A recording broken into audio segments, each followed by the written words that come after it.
Good morning, dear children. Welcome to English class.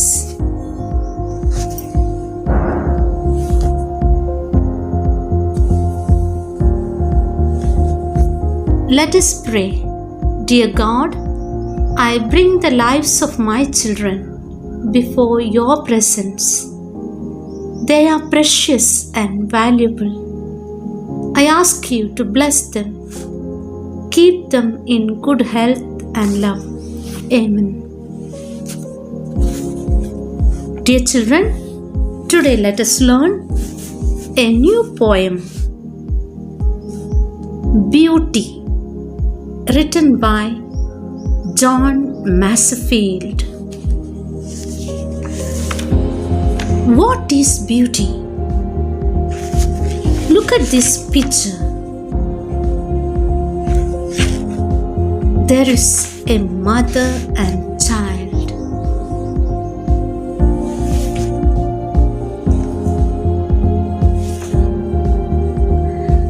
Beauty is completely up to one's perception. My idea of beauty would be completely different from yours. But that doesn't mean that either of our perception is wrong. There is a saying, beauty is in the eye of the beholder. Yes, dear children, in this poem, the poet praises the beauty of his beloved. He compares it with the beauty of some natural objects. He says that he has watched the beautiful sights of sunrise and sunset. But at last, the poet says that the loveliest thing God has ever shown him is his beloved's voice, her hair, her eyes, and the dear red curve of her lips.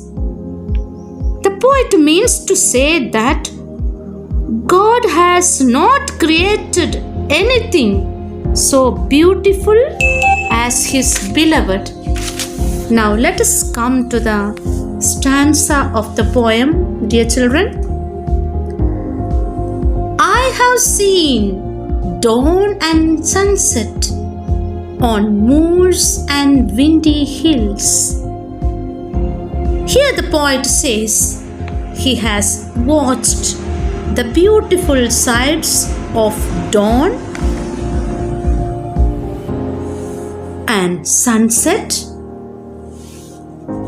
while standing on moors. Here the meaning of moors is like a upland, uncultivated land. He has watched these sights from the windy hills. These sights have a solemn beauty. They look as impressive as the slow tunes of Spain.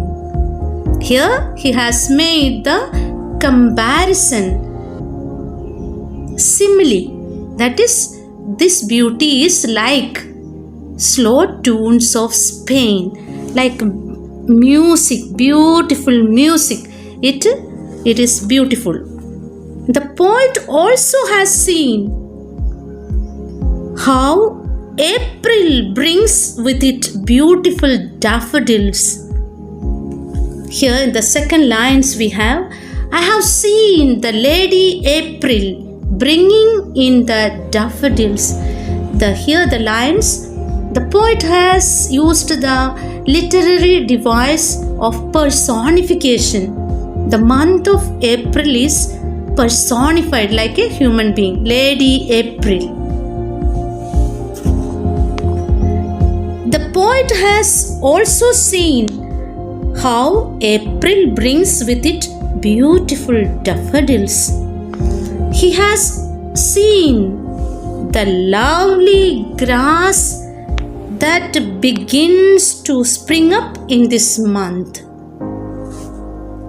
And he has enjoyed the soft shower of warm rain in his month.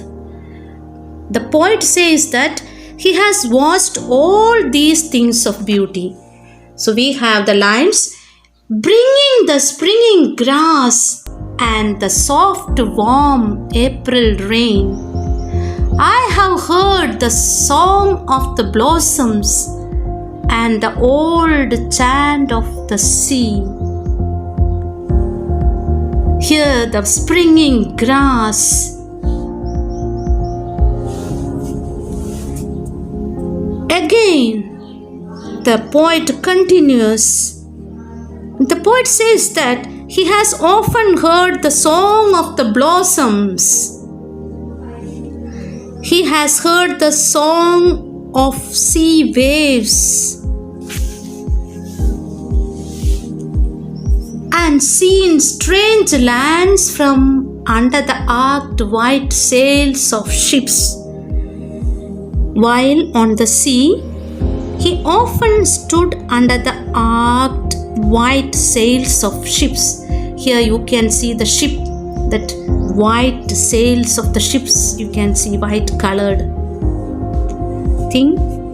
Standing there, he would sometimes see strange lands. All these were the various things of beauty that the poet saw in his life. But the loveliest things of beauty God ever has showed to me, voice, her hair, her eyes, and the dear red curve of her lips.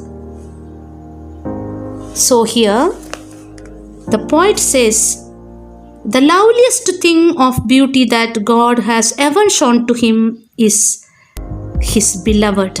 It is her voice, her hair, her eyes, and the dear red curve of her lips. The poet means to say that God has created many beautiful things, but he has not created anything so beautiful as his beloved.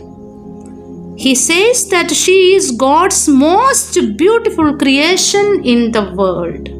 Here, I would like to add a meaning of beauty.